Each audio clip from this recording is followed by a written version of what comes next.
back at Promax, only this time I'm not dropping off a machine to be repaired.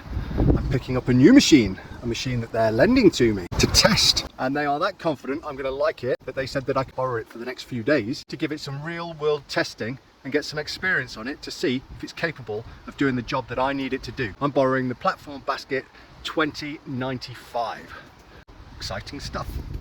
It's probably best before I leave this yard if I figure out how to operate this machine. I've got Alan in the workshop over there who is within shouting distance if I find myself getting into trouble. So I'm going to have a little play on this, and then once I'm happy, we'll take it to Nottingham High School and give it some real world testing. So come on, you can come with me, jump in the basket, let's take this thing for a spin. Right, I've just taken the machine up to figure out the controllers. Ooh, it's making noise. They're a little bit different to the 1890 Pro, so they're going to take some getting used to, but you know, you've just got to play to get used to that. I'm going to attempt now to make this nice and narrow because I've got to do that at Trent College, so I'm going to narrow this machine down, and if I get into any trouble, Alan's around to help me. So I'll have a little play with that, see how that goes, and then I think we're ready to take her away. I tell you what, if I ever did buy one of these machines, I'd find out where that beeping was coming from and turn the bloody thing off. I think it's loud. Unnecessary. There she is, ready to go. Fits nicely on my trailer.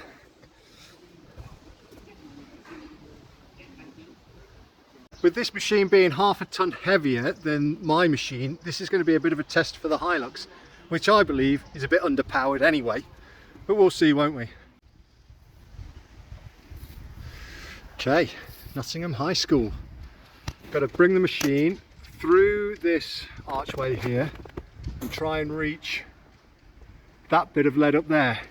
It's quite a tall ask, I think, for the first real world test of the 2095. Let's get off the trailer, crack on.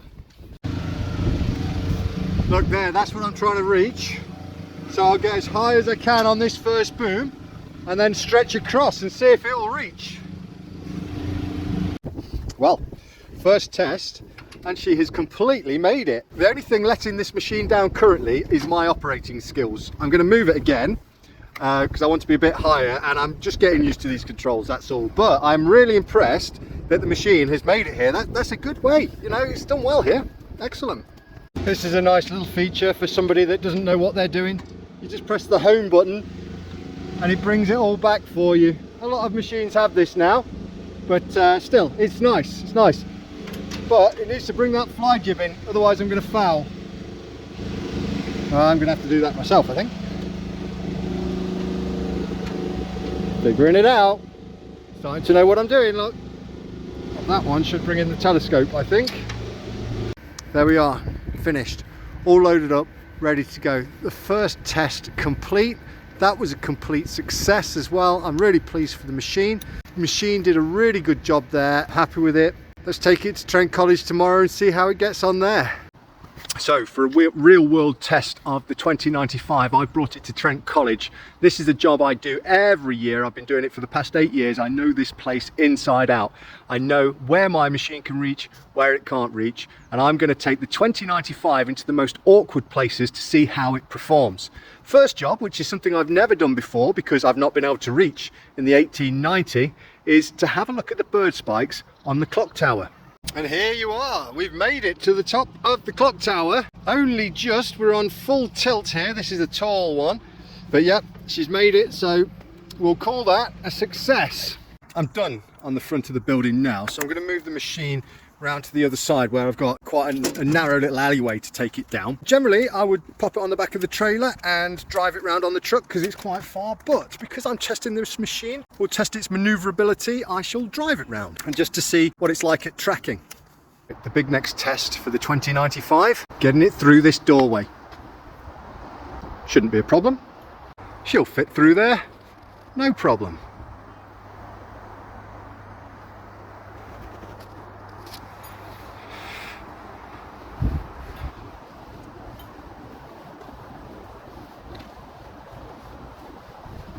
To make the 2095 narrow, it's the same procedure as it is on the 1890.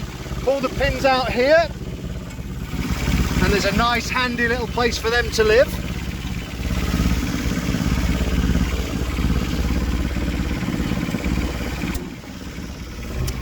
do the same on the other side.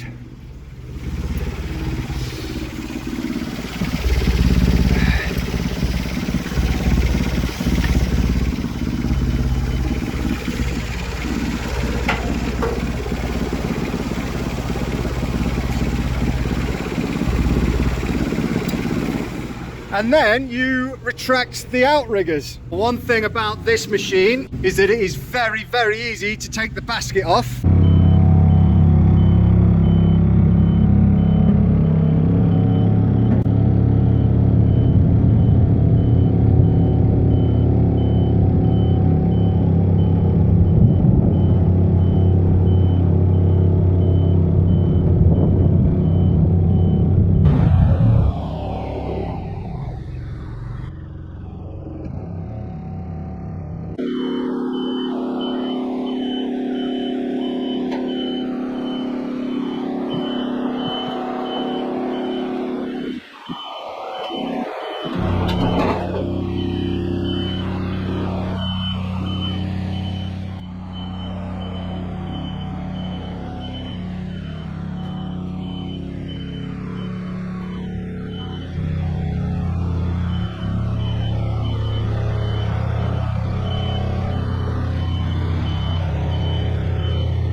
I'm in Warwick this morning. I've brought the 2095 here.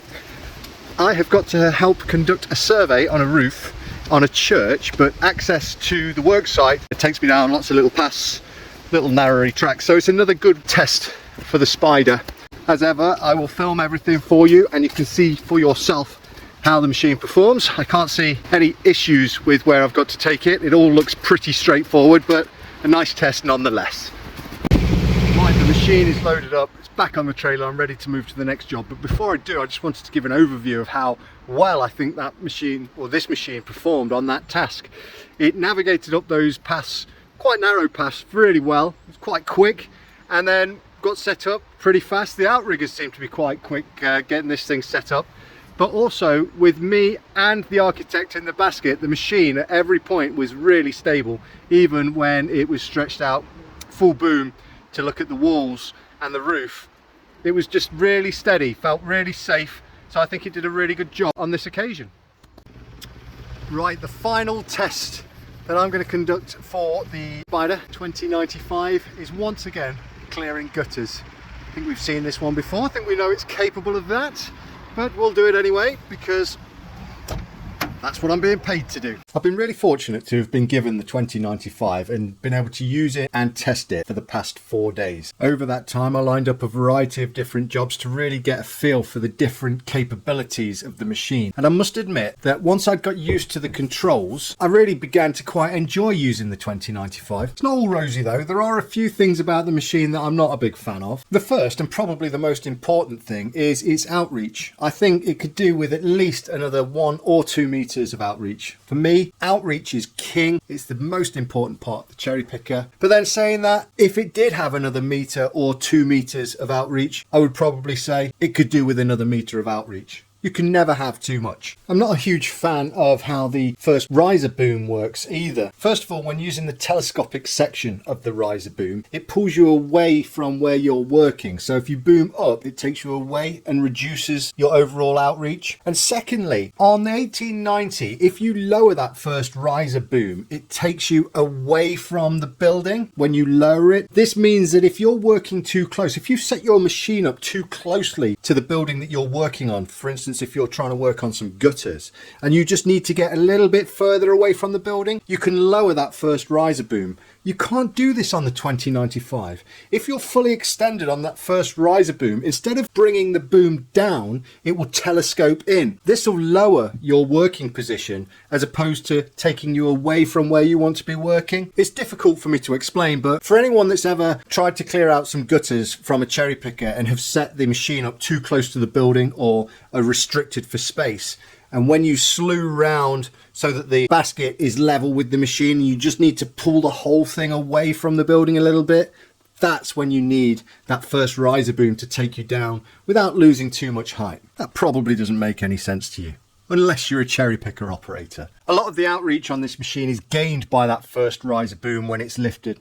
Therefore, if you need to stretch at a low level, your outreach is restricted even further. And that's a serious disadvantage of this machine. Other than that, my other gripes with this machine are relatively minor and insignificant. One thing I found particularly annoying would be that I would jump in the basket having to have forgotten to have switched the controls over to the basket controls. You do this on a little key on the body of the machine. It's just annoying. You're in the basket, you have to jump back out, switch the key, then get back into the basket. I suppose over time you'd learn to switch it before you get in, but still, you know. Oh, very irritating.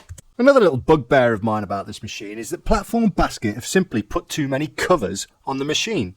If you have stopped using the ground controller, you have to lift a little flap to hook it onto its hook. If I bought this machine, that would be the first thing to get ripped off. Also, its beepy alarm that beeps when you move it around and set it up, it's just too loud.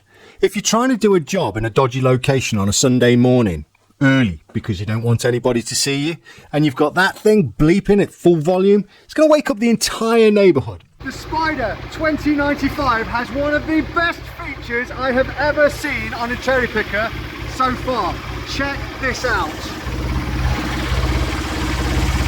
Look what happens when I press this button.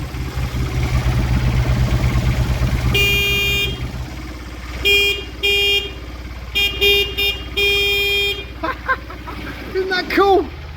The Platform Basket 2095 has a lot of good things going for it though. The build quality and stability are second to none. You can tell this machine is built right just by looking at the outriggers. They are super, super thick. And when you are fully extended to 9 meters in the basket with the architect stood next to you, you can bounce around as much as you like and that thing simply won't move. It is as solid as a rock. And talking about that basket as well, it's huge. Loads of space for 2 people, tools, materials, nice spacious design. I like that a lot about this machine. And not only that, when it comes to time to remove that basket, it's really easy to do. You can do it with one man, no problem. It's light, it wheels around nicely on those wheels. Just a real elegant and nice design. The outriggers seem to come down and move up quickly, making setup times much faster than I'm used to anyway with the 1890 Pro. As a man that often has to work quite close to trees, it's quite a serious advantage not having any pipes or cables running up the outside of the boom. I am often getting my pipes and cables snagged up into trees, just generally making a complete and utter nuisance of themselves. It's also a serious advantage having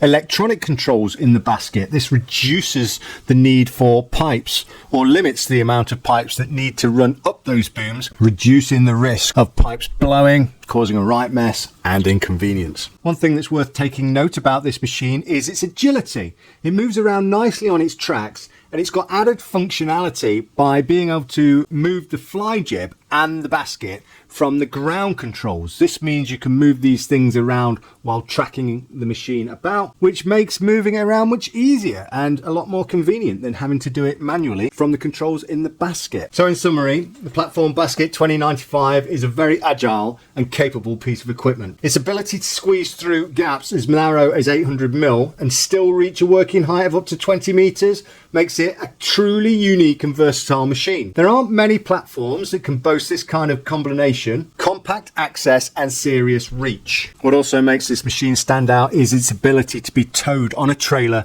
behind a truck, so there's no need for specialist transport, no extra cost for low loaders or that kind of thing. It can go wherever the job takes you. And once on site, it's quick to set up, quick to pack away, perfect for the man that just wants to get the job done and be off to the next job. And of course, let's not forget the machine feels solid and well built. It's thick steel, robust construction. It gives you a real sense of confidence when you're working on it at heights. It's clearly been designed with the operator in mind, offering a spacious basket, fast outriggers and simple controls. That said, it's not perfect. The outreach could be better, especially at low levels. But overall, it's a very capable and well-engineered machine that combines strength, mobility and flexibility in one impressive package. And so, to sum up, if you need a machine that can handle tricky access, uneven ground and tall heights while still being easy to transport, the Platform Basket 2095 is definitely worth a look. So there you are. That is the Platform Basket 2095. I would like to take this opportunity to say a big thank you to Promax Access in Barnsley for lending me the machine and giving me the opportunity to properly test it and review it for you guys. If you would like to see a more factual based and less opinionated video regarding this machine, then check out my Meet the Spider 2095 video. You'll find a link to that video in the description, and it will also be available at the end of this video. And if you would like to know more about how to get your hands on one of these machines, get in touch with Promax Access in Barnsley. They're the Platform Basket UK distributor.